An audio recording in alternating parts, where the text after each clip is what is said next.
Okay guys, we're here with a new beer review. Well, maybe you can call it a beer. I'm not quite sure on that, if you can actually really describe this as a beer. Now, I've done one of these before. This is a gluten-free beer. If you look back in my archives, and I'll probably just link it here anyway. Glutener, which is a Belgian, I believe, gluten-free beer. It was either Belgian or from some country like Norway or something. But, yeah. Basically, some people have a disease, celiac disease, I believe it's called, something like that. I'm probably pronouncing it incorrectly again, and I'll probably get another one of these gluten deficients yelling at me for it. But, yeah, anyway, some people, they can't digest gluten, which you'll get from, like, barley and, like, wheat and stuff like that. And if they try to eat it, they'll get, you know, chronic diarrhea and really sick. So there's a lot of gluten-free products out there, and this is one of them. Another beer. This is from Quebec, and it's La Messagere. I believe that's what it's called. La Messagere. I think that's what it is.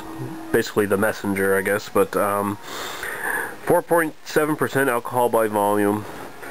It's a rice and buckwheat beer. Now, rice is not an unusual ingredient in beer, as most people will know. What buckwheat is, buckwheat isn't actually even really wheat. It's a non-cereal grain that doesn't have gluten in it. The ingredients on here, it says it has water, rice syrup, and that's used for sweetening, in place of like molasses or, you know, just standard malts, barley malts and things like that. Rice malt, glucose extract, buckwheat malt, hops. 4% carbohydrates at 11 grams, and it's even got a 0.1 grams of protein, 136 calories. This is from the microbrasserie Nouvelle-France, like I said, from Quebec. Apparently they have like all these sort of like theme, well not theme, franchise kind of like brew pub restaurant kind of things. They got locations all over the place. They make a bunch of different other beers, but this is the only beer I've seen of theirs that comes in, that's come to the NSLC so far. And I guess they have another gluten-free beer too. I was looking on their website. Pretty cool website actually. But first thing I gotta mention about this, this comes in 6-packs, and they're selling them at 6-packs at the NSLC. Heads up to anyone going into the NSLC seeing this, their 6-packs cost, and wait for it, believe it or not, their 6-packs cost $18 and upwards. So basically you end up paying about $18, $19 or so for a 6-pack of this stuff, okay? So you should know that first off before you even maybe consider trying to buy any of this, because I don't think they'll sell you single bottles, right? So it's been in the NSLC for a couple weeks now. I've only picked it up tonight because I had some extra cash, so I figured, what the fuck, I'll give it a shot. I'll take a bullet possibly for the team and review this one. So we're gonna get right into the review and see how it goes. Another gluten-free beer. If you look at my Glutener review, you'll see I wasn't too high on that one. It was pretty damn terrible, so we'll see how this one goes, okay? Okay, we're back with the Le Messagere. Messagere, or Messagere? I don't know how to fucking pronounce fucking French. So we're going to get right into it. As you can see, okay, it might look like it has a color, but actually it does not really have a color at all. It's actually pretty much sort of a murky kind of really pale color. It's only picking up background color from the walls in the room, basically.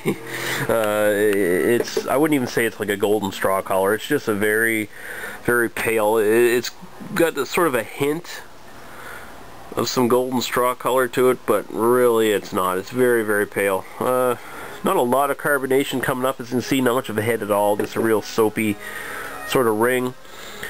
We'll go right into the smell now.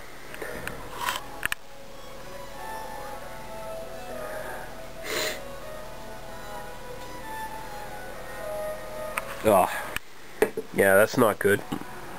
I gotta say, if you've ever smelled, like, not top of the line cat litter, like some top of the line cat litters have a nice, really sweet smell. This is like your budget, generic brand cat litter that you buy at the store. It's got this semi-sweet smell to it, but at the same time there's this really chalky kind of background to it, real chalky backbone. That's exactly what this smells like. I was trying to place it. I was smelling it and I was like, that smells like something I've smelled at work. What in the hell is that? And eventually I came to the conclusion, yeah, it smells like cat litter. Budget cat litter. And I'm not saying that to be funny or, you know, whatever, just to try to shit on this beer. It seriously does smell like, it's got this slight hint of sweetness, and then it goes into this like chalky, kind of thick, chalky background in the air, and it's just, it's not good. So we're gonna go right to the taste now.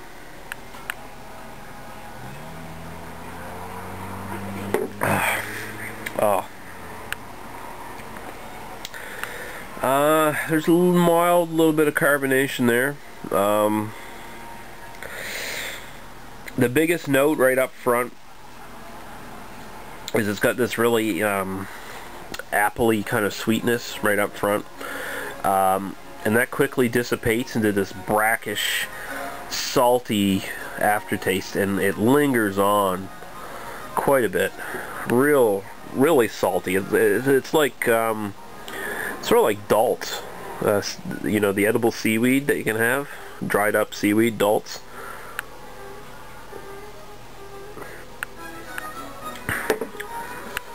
Yeah, it's got that sweetness, it's got a chalkiness to it, quite watery, but at the same time it's got this little really dry, salty, chalky kind of texture to it. It's just, it's terrible. It is terrible. I wouldn't call it beer, personally. Really bad. Really bad. I mean, to be fair, it's not the worst beer I've ever tasted. And if you slug it down, like I got this really cold, right? And I'm picking up those flavors, having this at a really nice cold temperature. Imagine what flavors you would pick up if it warmed up a bit. Let's put it that way. But if you slug it down really fast, I find you won't really taste any of that. And you know, if you slug it down really fast and then follow it up with a good beer, you'll be fine. But no, this is really an insult. $18 for a 6-pack of this shit.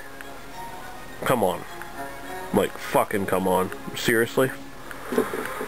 That's a big slap in the face. I mean, really all it is taking advantage of people with gluten-free diets. You're making them, they want a beer and they can't have regular beer, so where do they turn to? They turn to this crap, and they have to shill out like basically twice the money for a 6-pack, and this is what they get.